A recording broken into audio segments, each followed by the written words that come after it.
Que tu es content d'être en Norvège, mon chéri? Oui, c'est joli. Il y a beaucoup plus de montagnes en Norvège qu'en Suède et en Finlande. Et le ciel, il est déjà genre illuminé de partout. Nous, c'est Misha et Chris. On est photographes et vidéastes et on voyage à travers le monde avec nos 2 chats dans notre van aménagée Rudolf. Sur cette chaîne, nous souhaitons partager avec vous nos petites et grandes découvertes et tout ce qui nous fait vibrer. Partons à l'aventure ensemble. Dans le précédent vlog, on quittait la ville de Kiruna en Suède pour se diriger vers la Norvège et plus précisément les îles Lofoten. On avait entendu le plus grand bien de ce petit coin de paradis via les réseaux sociaux bien sûr, mais aussi par des proches et on avait donc très envie de le découvrir à notre tour. Alors là, on a repris la route. Et on y va. Ça fait même pas quelques mètres qu'on est en Norvège et... et c'est déjà ouf. Alors à la base, c'était pas spécialement prévu qu'on vienne en Norvège. Mais attendez, il faut que je vous remonte le paysage, c'est trop beau. C'était initialement pas prévu qu'on aille en Norvège au sein de ce road trip en Laponie, mais lorsqu'on s'est rendu compte qu'on n'était pas si loin des îles Lofoten et qu'en plus la météo ainsi que des applications de prévision d'aurore boréale annonçaient de super conditions là-bas sur les jours à venir, on a complètement craqué. Est-ce que tu es content d'être en Norvège, mon chéri? Oui, c'est joli.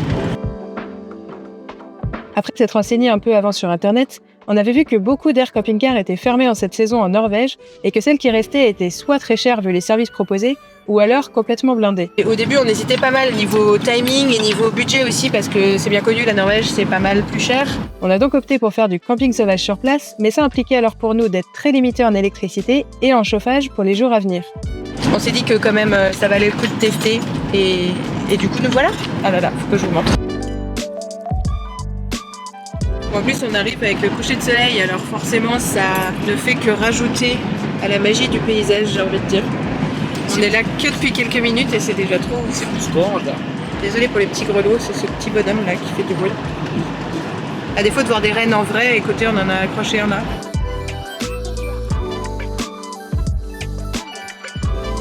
Bon, et clairement, c'est pas des mythos sur le fait qu'il y a beaucoup plus de montagnes en Norvège qu'en Suède et en Finlande.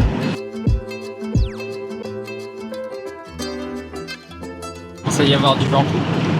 On sent qu'on est en Norvège là. Maintenant, en espérant qu'on pourra quand même dormir. Mais oui. Regardez-moi ça. Au pire, on aura une jolie vue, même si le van il sera secoué.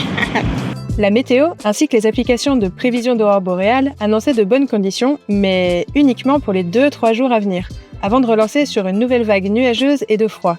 Vu qu'on n'a pas forcément beaucoup de temps en termes de journée d'ensoleillement ici, on s'est dit qu'on allait tracer direct tout au fond des Lofoten et donc faire une grosse journée de route. On avait donc une fenêtre très courte devant nous, ce qui nous a motivés à enchaîner le plus de kilomètres possible dès le départ, pour ensuite profiter à fond aux endroits qu'on avait le plus envie de voir sur place, c'est-à-dire quasiment au bout des îles Lofoten. Voilà, donc c'est coucher de soleil quoi. Parfait pour un shooting photo.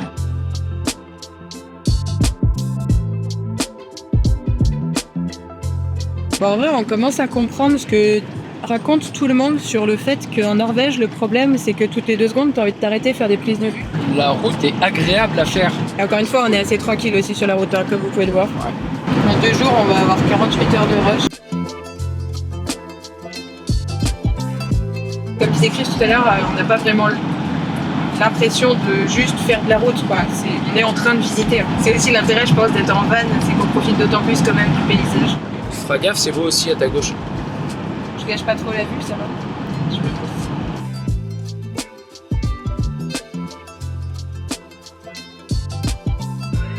Mes grands-parents qui ont énormément voyagé un peu tout autour du globe m'ont toujours dit que la Norvège c'était un des plus beaux voyages qu'ils ont fait et que c'était vraiment un pays extrêmement joli. Et ben je ne peux que confirmer. On va chronométrer le nombre de minutes entre 2 relançages de vlog. Ouais. Je crois que ça faisait même pas 2 minutes que t'avais coupé la caméra. Bah ouais, mais vraiment c'est joli partout quoi. Non mais je dis rien, je faisais la même tout à l'heure quand je conduisais pas. Oui, je reprends le vlog, mais Une minute traverser. On va traverser notre premier pont. Voilà pourquoi. Il est juste derrière là-bas là. On l'aperçoit. D'un côté, on a ça, donc autant dire que c'est pas dégueu. Et de l'autre côté, on a ça. Bon, il y a moins de soleil. Parce que forcément, le soleil ne peut pas être à 2 endroits en même temps. Mais la couleur de l'eau là, Oh, on le verra mieux de ce côté-là. Juste, c'est ultra joli. Alors, probablement qu'elle doit être très froide. Et hop, on reprend la vue là-bas. C'est bleu partout. C'est très joli derrière toi.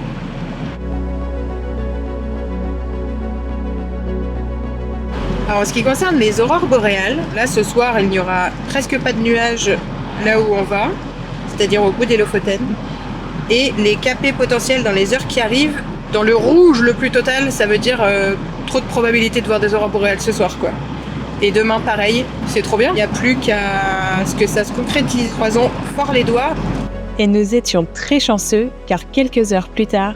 Bon alors l'image est dégueulasse, mais on est sur la route en Norvège, histoire de ne pas changer bien sûr. D'un coup le ciel il s'est illuminé, enfin j'ai vu une petite trace, j'ai fait mais c'est pas une aurore boréale ça, et en fait depuis genre il y en a partout, et c'est trop ouf. Et il est quelle heure là, parce qu'il fait complètement nuit noire mais genre il est 9h25. Celle-là vraiment elle est hyper puissante quoi. Donc, je suis désolée, c'est vraiment dégueu à la caméra, mais on vous montrera des photos et des vidéos j'espère, si on trouve un endroit où s'arrêter. On galère un peu à trouver des endroits où s'arrêter, mais c'est vraiment ouf. Elle part de là et elle va là-bas. Et elle fait vraiment tout le tour quoi. Ah, Chris vient de trouver un endroit où s'arrêter. Alors autant depuis qu'on est arrivé en Norvège, on n'arrête pas de dire qu'on a envie de filmer toutes les 2 minutes 30 parce que tout est trop beau. Autant les Lofoten de nuit avec un ciel bourré d'aurores boréales de partout, qu'on voit complètement en roulant alors qu'on a les phares et tout, donc elles sont complètement puissantes. C'est encore pire parce qu'on a encore plus envie de s'arrêter toutes les 2 secondes, sachant que les aurores boréales, on sait jamais trop si dans 2 secondes elles auront toujours la même tête ou si elles vont pas disparaître ou quoi que ce soit. Mais à la base, on voulait aller à la ville qui s'appelle Rennes. Alors j'ai aucune idée de si ça se dit Rennes ou Reyné ou je ne sais quoi. On va quand même essayer de continuer à rouler et d'arriver à notre ville objectif. Je dirais qu'il y a un projecteur là. Des projecteurs de boîte de nuit, tu sais. C'est ouf parce qu'il y a des fois où les aurores boréales elles partent en fusée vers le ciel, genre elles partent du sol et elles montent en ligne droite, genre le plus haut possible. Et il y a d'autres fois elles font des espèces d'arcs de cercle qui longent assez proche de l'horizon finalement. Bon, des fois ça fait des zigouigouis chelous à moitié en cercle et qui tourbillonnent, mais. Regarde, c'est bon, ça refait un quick. Ouais, mais ça fait pas le même quick que tout à l'heure. Ah là, il y a un quick là, rond, au-dessus. Mais quand même, ce qui revient souvent, je trouve, c'est les pics vers le ciel et les arcs de cercle à l'horizon. Bref, et d'ailleurs, les montagnes de nuit, même sans parler des aurores boréales, c'est plutôt stylé aussi. Hein. On ressort la robe de mariée, complètement par-dessus mes vêtements. De toute façon, c'est pas comme si on faisait des gros plans et qu'on voyait les détails. Et les chats commençaient à trop réclamer à manger, du coup, on leur met à manger pendant qu'on va continuer nos bêtises avec les aurores boréales. Mais en même temps, il y en a tellement partout. C'est la 140e fois qu'on s'arrête sur la route pour faire des photos. Et ce qui est rigolo, c'est que genre tout à l'heure, on était à un endroit où il y avait plein de gens en fait qui étaient arrêtés pour faire des photos. Enfin, plein. 3 voitures. C'est-à-dire la foule. Et là, on est arrêté à un endroit où on est tout seul. Du coup, on sera beaucoup plus tranquille et au calme pour faire nos photos en tenue. Et à la base, l'objectif, c'était d'aller jusqu'à Rennes ce soir et d'essayer de faire des photos là-bas. Mais en fait, vu que c'est plus touristique et qu'on a déjà croisé des gens en train de faire des photos, là, on s'est dit peut-être là-bas, il y aurait encore plus de gens et ce serait peut-être chiant pour le couple en tenue. J'ai tellement le swag. Et surtout parce qu'en fait, il est déjà 22h. Oui, il est déjà 22h. Et qu'il nous reste encore 45 minutes de route si on veut aller jusqu'à Rennes. Et surtout, ils indiquaient un pic d'activité entre 21 et 22, donc on pense que c'est quand même le bon moment.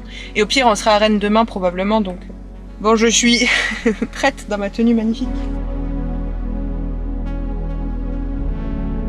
Voilà, du coup, on s'est arrêté encore pour faire des photos d'aurore boréale, encore et toujours. Et on s'est trouvé un petit spot avec la mer et la montagne derrière. J'arrête pas de dire un lac et Chris arrête pas de me reprendre depuis tout à l'heure, mais en fait, ça ressemble tellement à un lac. C'était très très chouette, mais il fait très très froid. Donc là, on a repris la route et on se dirige toujours et encore vers Rennes. Je pense qu'on n'arrivera jamais à ce rythme-là parce que vraiment, toutes les 2 secondes, on s'arrête pour dire que c'est trop beau et faire des photos. Mais du coup, c'est rigolo parce qu'un peu tout du long de la route, y compris là, quand je parle, il y avait des voitures arrêtées. Et... Ah ouais? Ah oui, la vache. Ça ne s'arrête pas ce soir. Là, il est quoi? Il est 23h. Et c'est en continu une explosion de ciel vert. Enfin, je sais pas comment dire autrement. Et ça bouge à une vitesse complètement folle. Les autres fois, ça bougeait pas aussi vite. J'ai pas l'impression quand même. C'est assez impressionnant. Ah là, et là, ça continue. On est encore de sortie pour les aurores boréales. Et là, on a Rudolf. une montagne et surtout une aurore boréale derrière. Elle est vraiment énorme depuis tout à l'heure. On fait des photos, ça doit faire genre déjà peut-être 20 minutes. Et regardez de l'autre côté. Bam! Bon ok, je suis à 32 000 ISO, mais avouez qu'elle est genre super belle.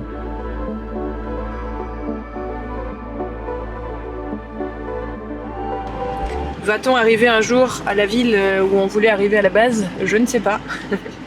Mais est-ce qu'on s'éclate sur le chemin? Oui, clairement. Est-ce qu'on regrette de ne pas avoir pris 2 trépieds? Ouais, en fait, on a un peu déboulé, on est parti avec un seul trépied, alors que pour faire des photos et des vidéos d'aurore boréale, bah faut un trépied, et même pour les vidéos. Il faut un trépied. Là, c'est bon, là, non? Cadrage, ça va? Ouais. Je veux le trépied. Ouais, ça fait chier. Ah, elle est belle là. Je peux avoir le trépied? Ouais. Donc on sait pas trop ce que ça va donner niveau qualité, mais j'espère quand même que ça va être cool parce que sinon j'aurais le seum quoi. Alors, dans tous les cas, j'ai envie de revenir moi. Mais par contre, ça serait bien qu'on y retourne avec un vrai couple. Avec un couple autre que nous et on pourrait faire encore plus de trucs, ce serait encore plus cool. Ouais, de ouf, parce que là, courir dans tous les sens avec la télécommande ou le retardateur, la robe de mariée, On est pas mal limité pour le coup. c'est un peu compliqué. Si vous voulez nous prendre une presta couple au Lofoten en hiver un jour, bah écoutez, on serait ravis de revenir. T'as combien d'ISO là? Beaucoup trop. Bon alors on est enfin arrivé à Rennes, ou je ne sais quoi. Faut qu'on se renseigne demain sur comment ça se dit. Il est minuit 20 et il y a beaucoup moins d'aurore boréale. Bah on en a bien profité avant et heureusement. Donc, quand on voyait la mer, les montagnes et surtout qu'il n'y avait pas du tout de lumière. Et c'est peut-être pour ça qu'il y avait pas mal de gens qui faisaient des photos d'aurore boréale là-bas. Je m'attendais à un truc beaucoup plus petit et en fait ça a l'air grand quand même. On s'est arrêté à un petit spot, un parking random en bord de route où on a vu 2 camping-cars et où apparemment... ça a l'air autorisé de dormir. Parce que visiblement, tous les parkings sont payants, sinon ici, ça a l'air un peu la galère.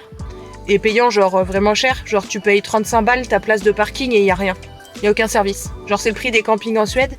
Mais en Suède, à ce prix-là, on avait le sauna, les cuisines, le four, le micro-ondes, tout ce que tu veux. Là, c'est juste un parking à ce prix-là. Là, on en a trouvé un et on va dormir parce qu'on est éclatés. Et on se retrouve demain. On est le lendemain et du coup, on découvre la vue. Faut qu'on vous parle de quelque chose. De ça. On a bougé, on n'est plus à Rennes. On est à A.